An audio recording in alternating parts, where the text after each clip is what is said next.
this wicked island and sail back home to my wife. Crash here 10 long years ago, so far from Hello, Somerville. My name is Ed Heller, and welcome to the Somerville Labor Show. This week we have a very special show, as we do every week. We are broadcasting live from our studios, located right here in Union Square. As you can see outside, if you look out the window, if you can see anything out there, construction is ongoing, as it always is. And we're excited to have this show. This one here is about the paraprofessionals, Somerville Teachers Association, and their struggles for a contract.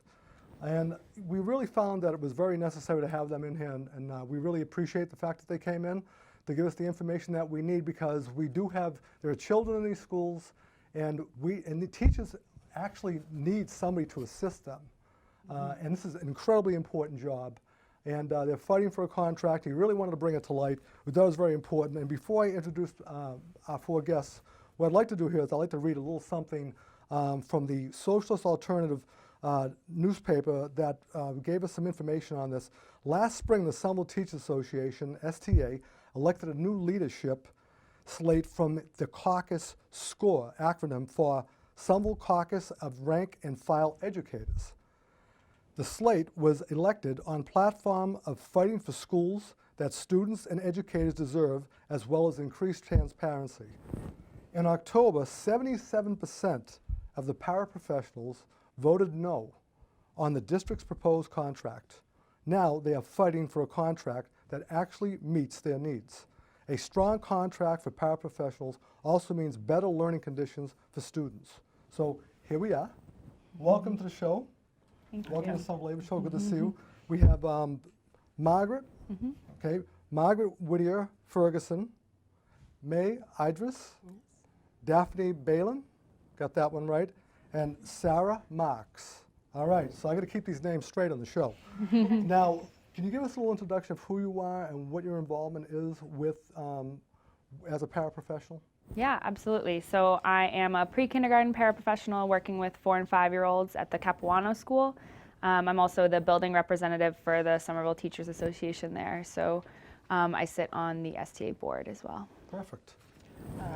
I am a kindergarten paraprofessional. I've been working for the Capuano School for 12 years. And I'm one of the CAT member, which is the contract action team. And you love your job? I do. Absolutely. Daphne? I am a paraprofessional in the preschool classroom, pre-K, at West Somerville Neighborhood School. I am also part of the bargaining team. You're right on the bus. So you're right there on the front lines. I'm front line. You're getting a labor education, I can tell you that for sure. And Sarah, how are you, Sarah Marks? I've lived in Somerville for 15 years and now have kids of my own in the system. And I'm also a middle school teacher in the Newton Public Schools. Wow, So okay. I see paras as a parent and also as a teacher. So give me an idea, and anybody can jump in here, on what is it that the paraprofessionals actually do in assisting the teacher, because it's, some people may believe it's really not, it's just an assistant, it's not really, they may downplay it a little bit, not really know what you guys do. So I think it's really important that we give the viewers at home a flavor for what it is that you do. Absolutely. I mean, I think our job varies quite a bit based on the needs of students, because we're responding directly to student need. We can work one-on-one with student who's needing, extra reading support.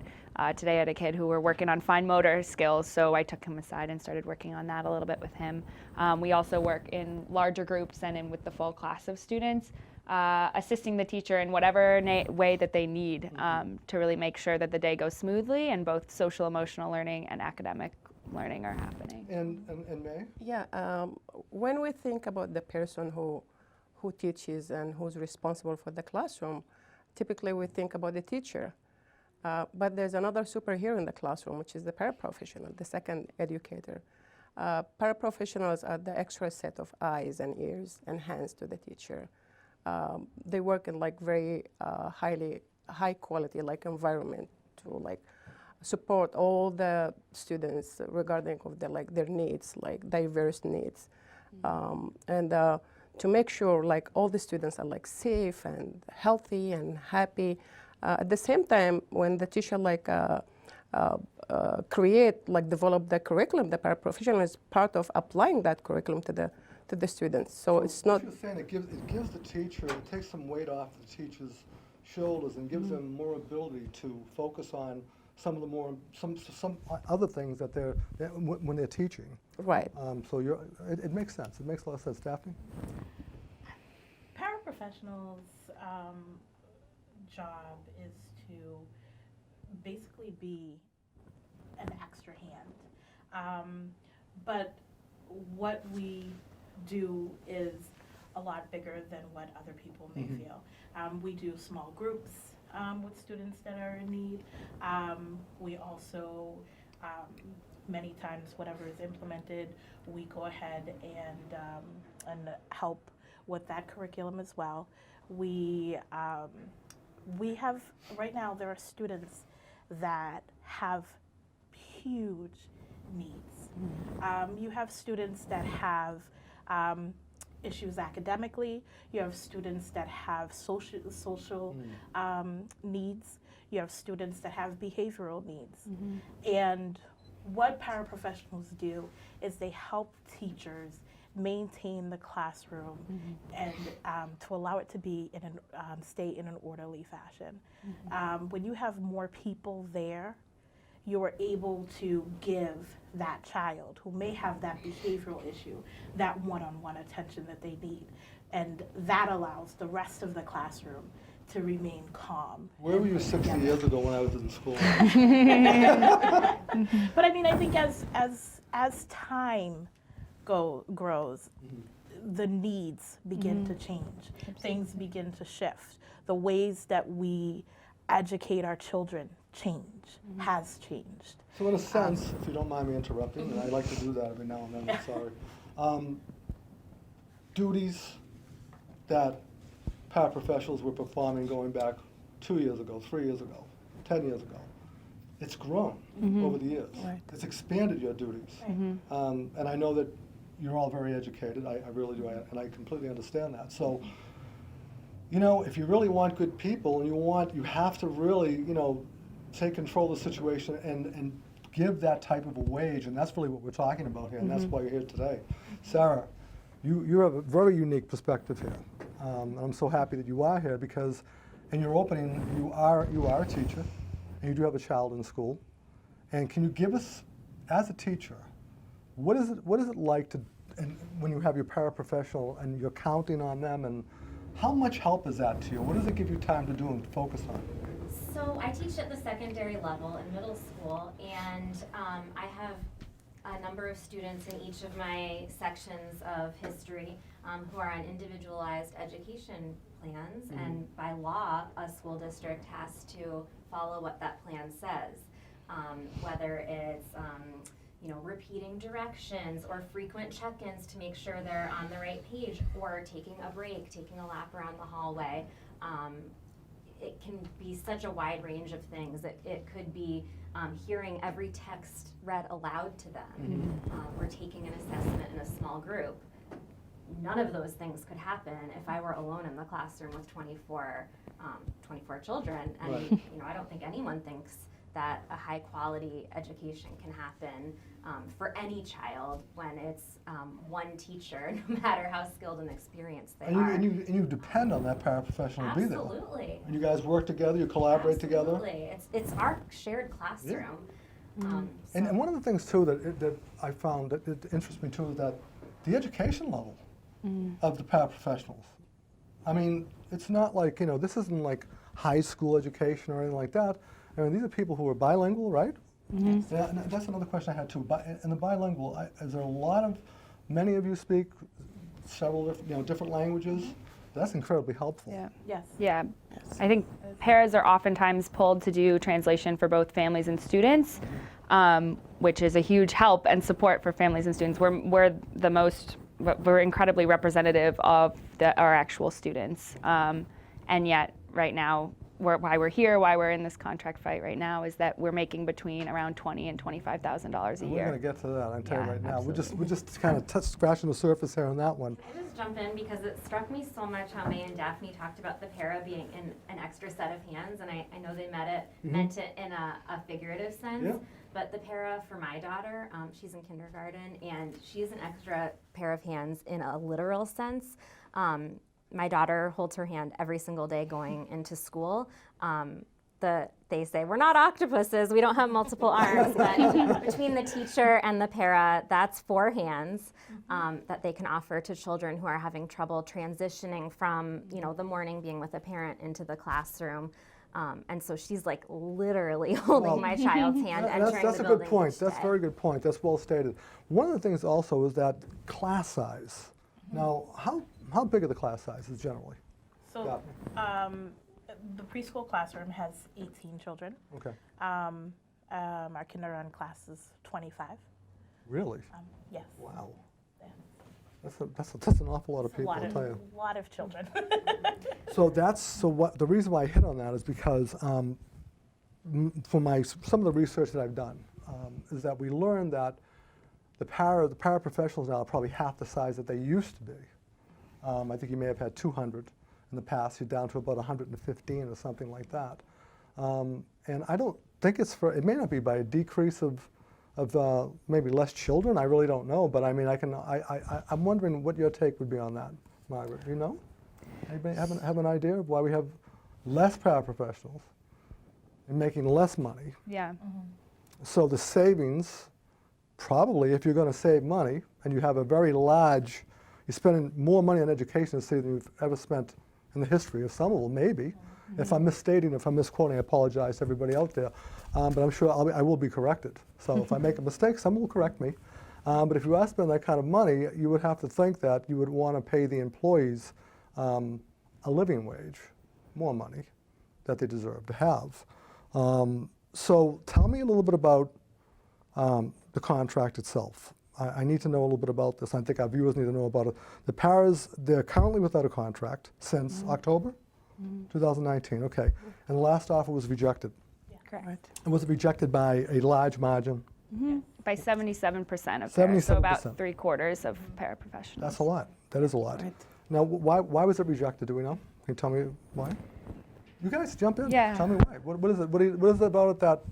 Well, I think the biggest thing is that we felt an overwhelming sense of disrespect. And Okay. I think because we have a shift in our in STA, I think we felt as though we had a stronger grounds to walk on.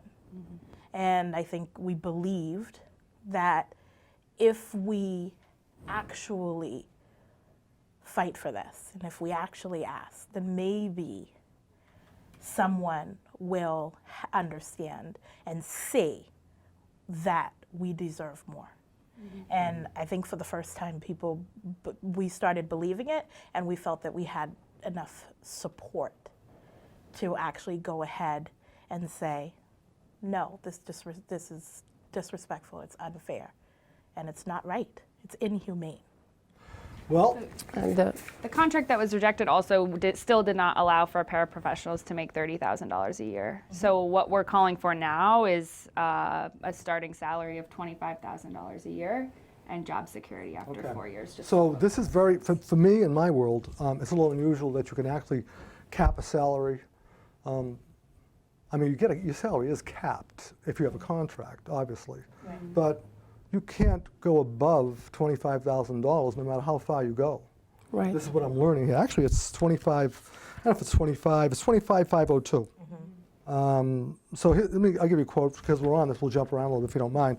Margaret gave me this quote as well. I currently make around $21,000 a year as a second educator in pre-K classroom of around 20 students. In our current contract, the most a paraprofessional can make is $25,502. There are paraprofessionals that have worked in the district for over 20 years and still don't make a living wage. Most paraprofessionals work a second and a third job. Correct. Crazy. Very crazy. Can you imagine how just that is to the children that we have to teach, that we have to be with every day. To have teachers that have to work 2 or 3 jobs after they leave the school building. And Doesn't give you much time to prepare for the next day, does it? right, it doesn't give you time to prepare, and you have to imagine everyone has lives as well. You have children, you have families. Some people go to school. People have lives, and so you leave the building, you go to work, and then at 7 o'clock in the morning, you need to be back in the building, and you have to be ready for these kids. It's a huge responsibility. It's a There's no huge doubt about it. responsibility. And how just is it if we can't be our full 100% selves, that we are straining ourselves to work for these children, because this is what we're passionate about. We love children. We love Sounds to see. familiar. Yeah. I'm going to tell you why this sounds familiar to me, Yeah. because we have nurses in the Somerville Employees Association, and they're wonderful people, and they're caretakers. That's what they do. And when we got into contract negotiations, we began to learn more and more about them and what they do and how much their job has changed. It's not a baby aspirin. It's not a Band-Aid. There's so much more that you guys have to deal with, and they felt disrespected too. But they have a contract. You know, people feel whole. They feel better about themselves, and they don't move. They don't move around as much. You know, I mean, over where you teach over in Newton, Sarah, tell us. I mean, are they paid well over there? Do you get a lot of movement? Is it? What do you I think? mean, I can't speak to the exact numbers. I No, know it is nobody does. higher. Yeah. I mean, I personally don't think that paras anywhere receive the compensation that matches their education experience and what they're bringing to the schools. But I do see that it's a somewhat better situation in Newton with a little bit more in there for like incentives for education or staying longer, which are just not present at all in what the school committee is offering to them. All right. So rather, I was just going to say, as far as like the affordability question, this is also in the context of Somerville supposedly being in like a boom right now. If I was over at Assembly Row the other day, and like that local booming economy. we Yes. are seeing all of this developer money Yes. pour into the city. Things are getting, transportation, housing, and healthcare are all getting more expensive. And so we see $25,000 as really a step toward a living wage, and that doesn't seem like too much. It doesn't seem crazy to us. You know, I was going to ask this question about that. Do a lot of the paraprofessionals live in the city of Somerville? Or do they have to live outside There are the many. city? There are many that A lot. Yeah, There's a around- lot. Yeah. Many half and half, or what do you think it is? I would say about Could be. that. Yeah. About half and half? Yeah. Okay, so city of Somerville is an incredibly difficult place to live right now. Right. Now, when I grew up in the city, I mean, I don't think anybody really wanted to be here. And it was one of the most densely populated cities in the United States. I can't give you the exact numbers on it, but it was up over the 100,000s at one particular point in time. And nobody really wanted to be here, but now it has become this incredibly vibrant, well, in a sense, a monster in a way, if you look at it, because it's really going to be a great place. It's a great place to be. We have great unions in the city and people who really do care, and I think you guys are going to have a lot of support while we're doing this. Here's the problem that I believe that we're having here. How do we keep our people who teach, who educate, who fill potholes, okay? How do we keep them in the city? What do we do for them? Pay them enough to live in the city. Even at that, though, there's still more, I think, Daphne, that we have to talk about. And I think we have to have a dialogue that helps all municipal workers in the city of Somerville if they want to stay in the city. And there should be a housing trust fund, Exactly. in my opinion, for workers in this city so they can rent at an affordable housing, not a project or nothing like that with that kind of tag name on it or anything like that. We're talking about people who can live in the city and they can grow in this city, they can be part of this community. That whole work, live, and play thing, we see that, we hear that a lot. Right. A lot of it comes from a lot of things that the administration has out there, and I truly believe that they believe in all of that. Yeah. And I think that now it's time to step to the plate. You know, do you guys want to interview me and I'll come over? And I apologize for going on. But what do you think about something like that? Wouldn't that be helpful for you, May, if you could have like? It will. just in one case, our job is not secured. If I want to buy an apartment or if I want to buy a house, I don't know if next year I'm going to go back to my job. So I have to wait until it's June, end of June or like end of May to receive my contract. They say, okay, welcome back, or thank you for your service. Let's tell the viewers a little bit about that. So what happens here is that you're assigned to school every year. And your school year starts in September. It ends sometime in June. Right. We all know that, third week of June, whenever it ends. And that is when you find out whether you have a job again. Exactly. It's like a tenant at will, Right. without a lease, right? Yes. So you don't know if you're going to be picked up again, your contract's going to be picked up. Is that true? Yes. Okay. So you may not have a job. I think that's something in the contract that I don't really quite understand that, but We asked, we're asking for 4 years, after 4 years, which doesn't seem off because longevity is 5 years. So after you work for the district after 5 years, you start getting longevity pay. So if you feel like, a lot of times, that means that you feel like after 5 years, 4 to 5 years, the employer is pretty much going to be there. They've done their time. Yeah. They're committed, right? absolutely. And so we asked for that. We asked, and they sent us back a counteroffer of 15 years. 15 years. 15 years. You have to work 15 years in order. Well, to have low job pay, security. no job security. It's easy to understand why these things are happening. So I have another Margaret quote because I use a lot of her. Can I just jump in? I think it's Sure. really important in any conversation about labor negotiations to acknowledge what they mean when they say job security. They don't mean they have to keep you forever. What they mean is after 4 years, they wouldn't be waiting for that contract each year. Instead, the district would have to go through a process of basically paperwork or maybe some evaluations in order to terminate their employment. They're not saying, you know, Right. we get appointment for life. I just think for your viewers, it's important to like tenure, understand. He's talking about like tenure or something like Yeah. that. Right, I get that. All I'm saying is that There's a lot of misconceptions out there about what we mean when we say job security. in my world. So I'll read the Margaret quote here, and I think maybe it may make it clear for our viewers at home as well if I do that.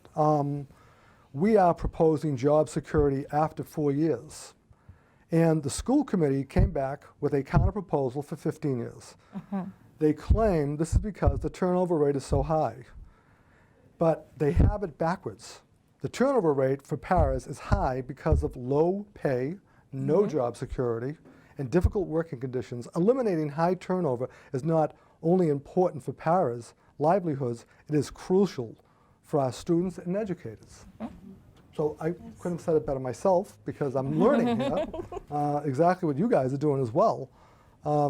So it's been, I guess you guys have been undervalued for years. And now you're trying to play some kind of a catch-up game here. What is it? What would you say to the school committee? I know you guys are upset and you feel like you've been disrespected. But if we can really put our thinking caps on here and we will want to talk to them, what is it that you think you really want to put across to them as bargaining committee members, as paraprofessionals, that they need to know and the value that you possess and what you hold? Because this show it will show them that. However, coming directly from you, what is it, Margaret, and we'll go down the line here, that you want to let them know? Absolutely. So we are actually going to go to school committee meeting on this coming Monday, January 13th. Okay. At 6:45 p.m. at City Hall. So not only us, but community members will have a chance to talk, to speak directly to school committee. Unfortunately, only residents can speak. So I live in Roxbury, so I am not allowed to actually speak at that meeting, which I think is unfortunate as an educator in the public schools. So you have to be a resident of the city of Somerville? Yeah. It's a public hearing? It's their normal school committee meeting and their public Okay, comment section. okay. Yeah. But I guess what I would say to them is that we play an incredibly vital role in our schools. We're making sure that kids are staying safe, that they're staying healthy, and that they're learning, that they're actually learning social emotional skills, academic skills, life skills. And we really deserve a starting salary of at least $25,000 a year. and job security after 4 years, as well as a 2-year contract. Okay. And I don't think that that's too much to ask. I don't think it's too much to ask at all. I really don't. It's to me, it's, I don't know, it just seems so far back, so far behind. It's taken so long to get there. Right. You know? And last Monday, during his inauguration, Senator Ed Markey praised Mayor Cortatoni for his job in Somerville City as a leader. He said Somerville is a leader now. It's leading the way, not just in Somerville. It's everywhere, like all the cities and across the states. And also, Mayor Cortatoni said, I'm remembering what he said. Somerville is lighting the way for other cities. So if we are leaders and we value our educators and we do a lot of work with our students, so they have to consider that, look at our contract, give us a fair contract, and maybe we can lead the way for other cities to be the first city that having a fair contract for their paras. That's well said. And also, I think, look, a turnover rate is not good, especially when you're dealing with children. Yeah. We all know that. You know, you get to know the system and all the things that are going on there again. So that's not where they want to be. I really do. I truly believe the city of Somerville is a model. It really is. I mean, the things that are going on. The mayor's he's done a tremendous job. There's no doubt about it. But we can't fall short when it comes to the education of the children, and we have to, raise the issue. And I don't disagree with you. I mean, many unions they have their struggles. They want to keep up. I mean, you just can't keep up with 1% and 2%. It really will get you in trouble over the years, I can tell. Daphne, what do you say about that? So, If you were going to talk to the school committee and you have something you really wanted to say to them, that what would you tell them? what we do isn't just little work. Right. We, our teachers, paraprofessionals, are what is the pathway to these children's, to the city. Educating children isn't just for today, it's for our future, and that's why we invest in them. What we do every day is beyond just A's and, A, B, C, 1, 2, 3, which those skills are very important too. But we give these kids emotional support. We give these children, many times, we don't know what's going on, what happened the night before at school. There are children that cannot wait to come to school because their home situation is not as comforting as school. If we are so important and so valuable to the day-to-day lives of these children, and we are, if they were to walk into our school building, at any moment, at any time, they would see what we put in to these children. But we also have to put into our educators, because this is what, the drive that we have is what the future, it has so much to do with what the future is going to hold. It's one of the reasons why you don't want to lose the current paraprofessionals that you have now, because you don't. It's so valuable to have this and build this relationship. What I'm hearing, I mean, Sarah, how do you feel? If you're a resident, right? Yep. You're gonna go up there? Yeah. Are you gonna say I'll be there. something? Yep, I'm gonna Okay, sign you want up to give us a little taste? The taste is this. When my husband and I wanted to start a family and grow our family, we really thought, I'm a teacher, he's an engineer. There are lots of places in this country where we could settle and raise our family. Neither of us is from here. And we considered carefully where we wanted to really settle, buy property, and raise our kids. And we decided on Somerville. And one of the main reasons, and what I hear from my friends, what I hear from people at the playground, why people are making this their forever home, is because they feel like there's a match between the values in the family and the values in the public institutions here. That rhetoric from the mayor and from City Hall, that's great. I love that. And I felt very good about our decision 6 years in. I still feel good about it, but right now I have to say, this represents a really big gap for me between the stated values of this city and the actions that they're undertaking. So I really want to know, I haven't heard anything from the school committee that really makes me understand why they think this is okay to have that gap. I don't think you have either. I know that the school committee hasn't directly spoken to the contract negotiation team, but as a voter, and you know, hearing from other parents, like I feel like I just really need to hear it from them. Why is this okay? And I don't think it's okay, and I think it's a really like moral imperative and an urgent matter that they address it right away. And to be fair, right, counterpoint, we don't have the school committee here right now. Yep. And the reason why, and I think I told you this earlier, is because on the Labor Show, we're trying to get a flavor for what's going on. I would love to. I invite the school committee, if they wanted to come on the show, have a conversation with us, have a discussion with us about this and how we can try to help and resolve. I mean, I know I'm not a mediator, okay, but we are here to have this discussion. And we hope that they will come to the table and be, and everybody, more clear-headed about where we want to go and the direction we want to go in. I think what I'm getting from all of you is that over the years there have been these small raises, as I said before.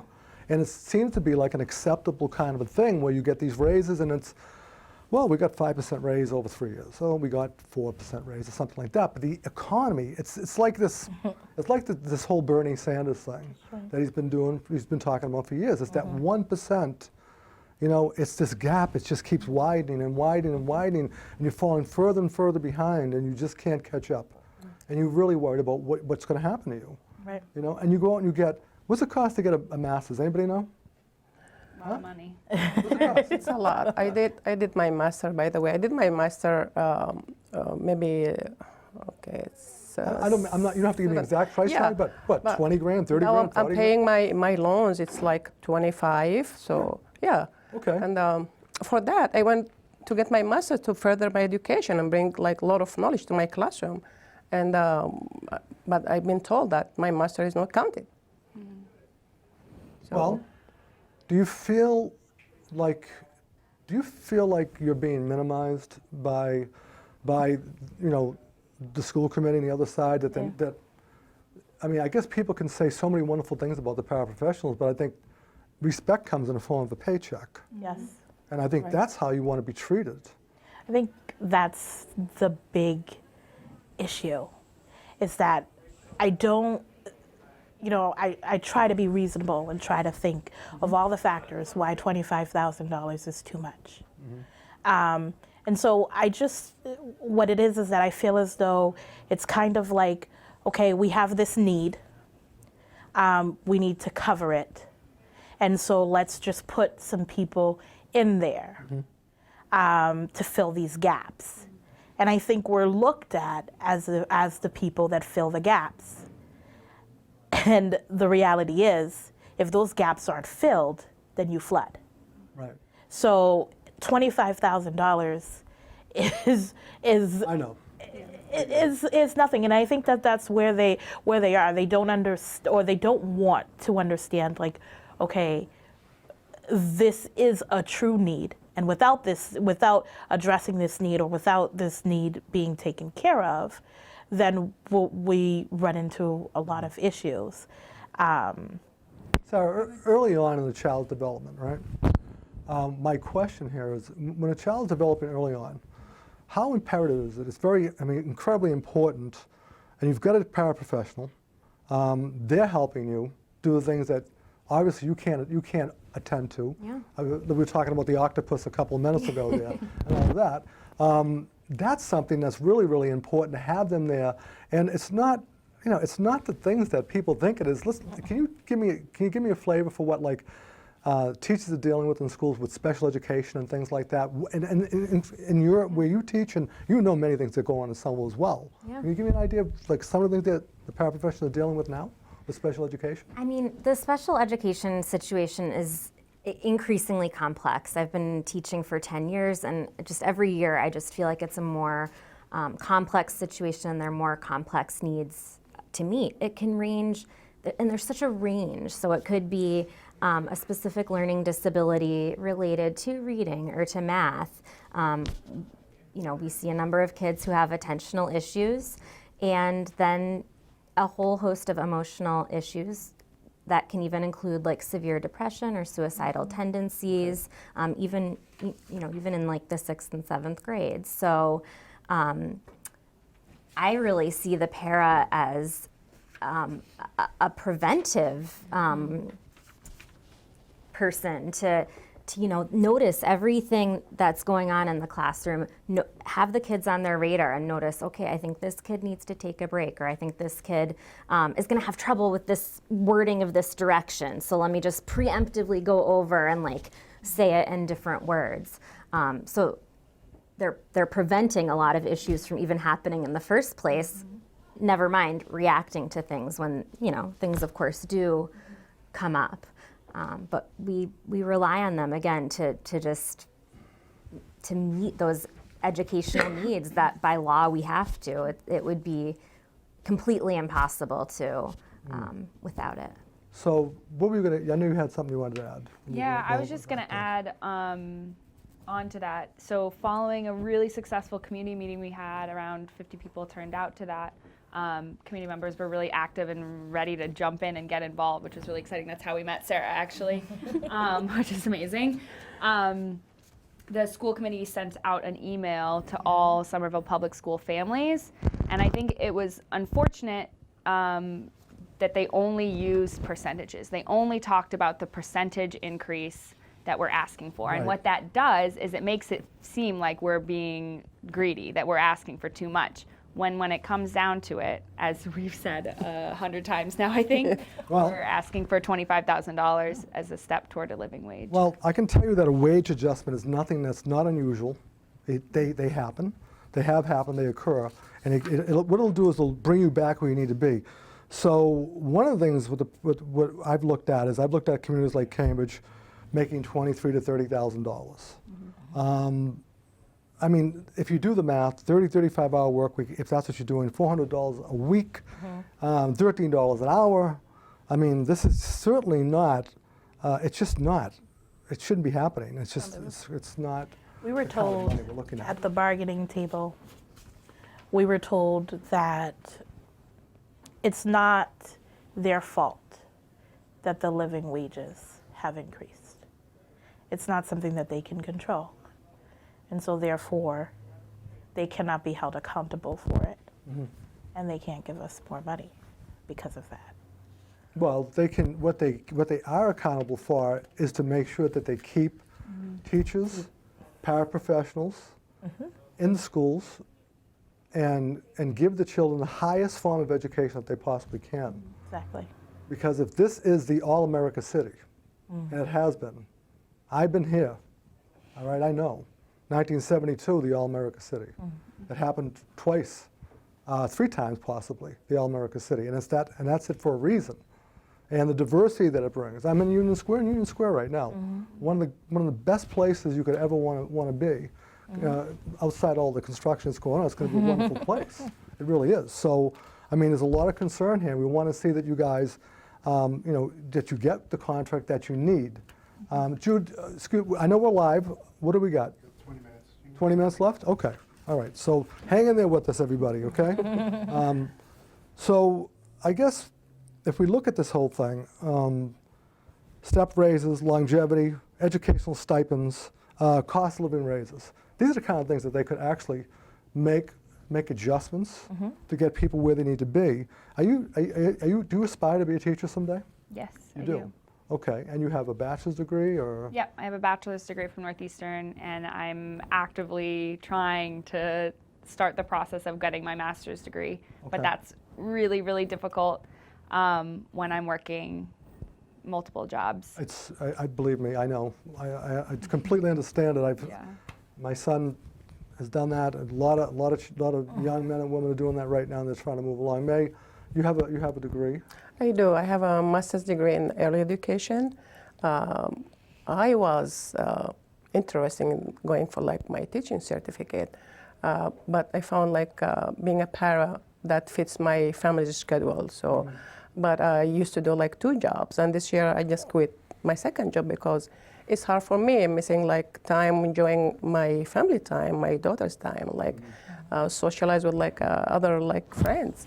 So I'm thinking to go further and like maybe go like for like administration or go like for higher education. So maybe one day if I'm able to pay my like student loans and live in Somerville. And it's for me it's really hard to stay like to live in Somerville now because it's hard decision to go somewhere else. But I love the city. I've been here for a long time. It's hard decision, and I hope that we'll reach a point that they agree to have a fair contract for everyone. Daphne.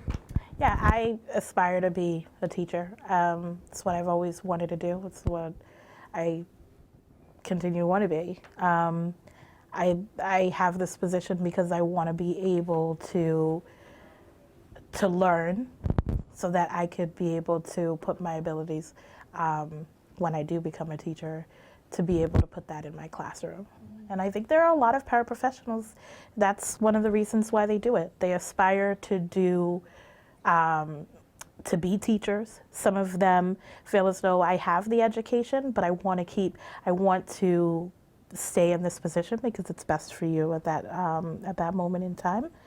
And there are others that are just like, you know what, I'm passionate about being a teacher, and in any way that I can do it, that's, in any capability, any way that I can do, that's what I want to do. So this is like if you had a baseball team, right? And you have the farm system where we raise these people up from the farm system and we bring them in, to the major leagues, right? In the big league. So this is what, if I would want to have this type of a group to be our future teachers. And you're well educated. And there's no doubt in my mind about that. I mean, Sarah, same for you as a teacher yourself. I mean, you see this all the time. Do you feel, how do you feel about the ladies and their education levels? And it's really inspiring to hear, sort of the different paths and the different motivations for continuing to work under these incredibly difficult conditions at a, I think, poverty wage, if we can say that. And, I as a member of this community, I just see it like it's part of the social contract. Like we've decided that we have to have, free and appropriate education for all children in a city. And, I certainly don't want to reap the benefits of this wonderful system on the backs of one sector of the educational workforce. Like that just makes no sense to me. Right. It's not what I want. Let me ask you a question. Some people have termed as difficult working conditions. Would you say there are difficult working conditions? I mean, I know there was a quote that I have here, but everybody has their own thought process on difficult working conditions. Are there difficult working conditions? I know there are in every job, right? Not that we're looking for anything, I'm just wondering, I think education is a really difficult field to work in generally. I think you all would agree with me on that. And I think that, the needs of our students are absolutely increasing. It's not just us, right, that are dealing with the fact that a one-bedroom apartment in Somerville costs $32,000 a year. It's our families. They're in the same economic position that we are in many cases. And so I think that that's a really important thing to point out, that when kids are coming into our classroom, it's not like the world is just left outside of that room. That's coming in with them as well. And so that is something that we're dealing with. Your job description probably looked like this maybe 20 years ago, right? Now it's this. That's what it is. Right. So many things have changed over the years. So if you're going to take on more duties, more responsibilities, I know we're beating it to death. I apologize, everybody at home, but this is what this is. Okay, this is a show about the paraprofessionals, about what they do, and their value, because they have high value. And I know it, and everybody else at home knows it, and we all get it, and we all understand it. So we need to talk about one thing, because we're getting close to the end of our time. And one of the things I want to talk about is the contract itself. okay? We need to understand, and I think the school committee needs to understand, they already know what you want, but the viewers don't, okay?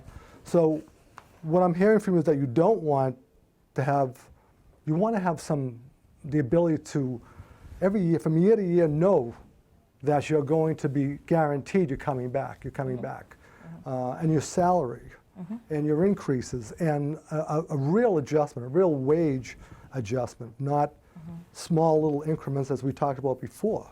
Right. What is it? You don't have to give me the bottom line because then you're going to give it away on what exactly that you guys want perfectly down to the dollar, okay?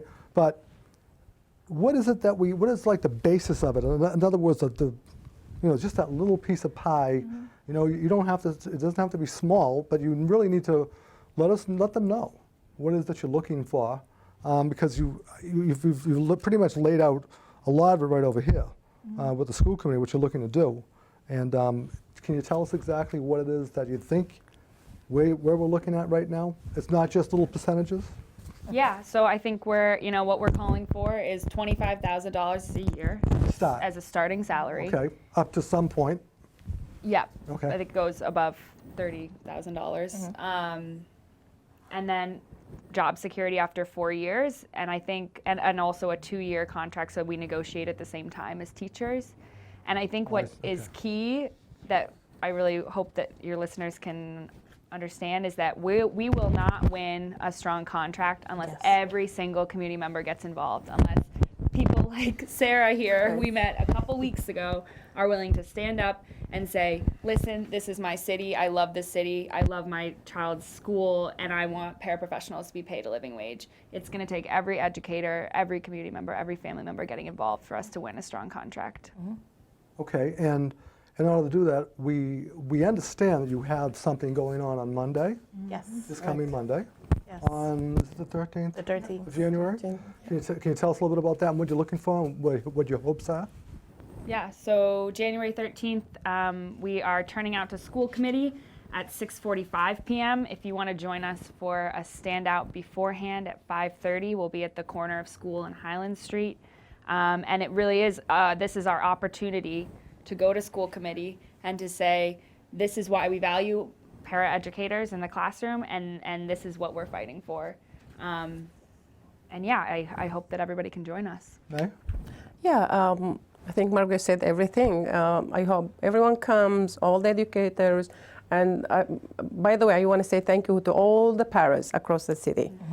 All the superheroes who work. Well, this is closing statement time, so we might as well do it. Go right ahead. Yeah, they work so hard. The superheroes, and I know some of them, they know we're coming tonight for this show. So I just want to say thank you so very much. Your work is really appreciated. And I hope to see everyone come next Monday to our school committee meeting. And Daphne? What I'd like people to leave out with is that we are paraprofessionals, we get underpaid, and we still come to work every day. There are people at Starbucks there's nothing wrong with working at Starbucks, but there are people that are at Starbucks that make more money than us, and so we can make that other transition. We can work somewhere else, but we're here because we are passionate about these children.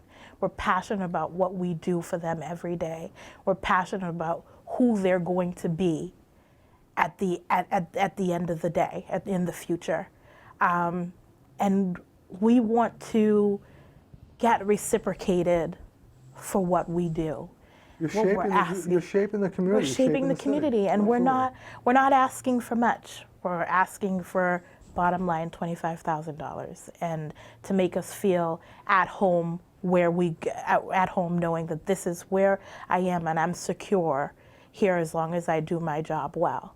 And so with that, we just need support. We can't do this alone. You're inviting everybody up there. We're inviting everyone. And they're going to wear come their out, red? wear your red, flood the city in red, and represent they say, I got a us. contract book back here, your rights on the job, the labor law source book. Let's see. Oh, no contract, no peace. There you go. No justice, no peace, and that happens. Right. That's Right. These are books that were well written by Robert Schwartz, and I can tell you right now, everything that's in it, everything that you need is in there, and labor is an education in itself. Sarah, do you have a closing statement? I was just going to bring that up. I want the paras to know that the parents of Somerville, we have your back for literally anything you need, any contract action that you decide to take, even if it's visible to the kids, we support you because that's teaching them something too. I emailed everyone I know in Somerville. I offered reminder email day of. I said, I'll bring you a peanut butter and jelly sandwich if you need it. I'll give you a ride. So I just hope that people can really spread the word and really overwhelm them with a great turnout on Monday. Okay. So I have a closing statement because I do, everybody knows me and I talk too much. I carry on too much. I actually need four people in the studio, 6 people in the studio in order to keep me shut up, keep me quiet, and I'm thankful for that. So my closing statement, a wage adjustment, that raise would be a salary that the paraprofessionals to a level of other competing communities, as well as a yearly across-the-board wage percentages, a raise in order to keep up with inflation so that the city and its students can retain good paras, great education for the parent, children, and for the city of Somerville. This is the All-America city, okay? Somerville does lead the way, and we know it in many, many ways. We've seen it over the years. And we are, look at school committee, the mayor, city council, these people work hard. They're trying to go in the right direction. And now I think this show will prove to them that we have a lot of value here. And, what happens when we fight? Greg is... We win. We do. Yes. So when we fight, we win. So we always have gifts that we like to give to people to take with them, okay? And on this show here, we have T-shirts. Now, if they don't fit, we'll get you other ones. Don't worry about it. But this is a rally that the SMEA had marching up, actually with Somerville stands together as well, marching up to City Hall, okay? You can see that. And look at the back. I like it. All right, when we fight, we win. Right, we win. Right. Hey, True. Thank you. one for you, one for Margaret, Thank One you for so very me. much. Thank you. Daphne. There you go. And the teacher. Here you go. Thank you so much. I don't want to lose my microphone. Okay. Buckle up, folks. So, yeah, either way you want. Right. So, with that, I want to thank the paraprofessionals. I want to thank Rami Bridge. I want to thank Jamal. I want to thank Greg for helping me set up. I also want to thank, I have to thank Jude because, my God, he did stuff that he does here with us, the way he helps us out and gets us all mic'd up so we can sound. My makeup didn't run. I appreciate that. We also have an audience here. I want to thank them for being here as well.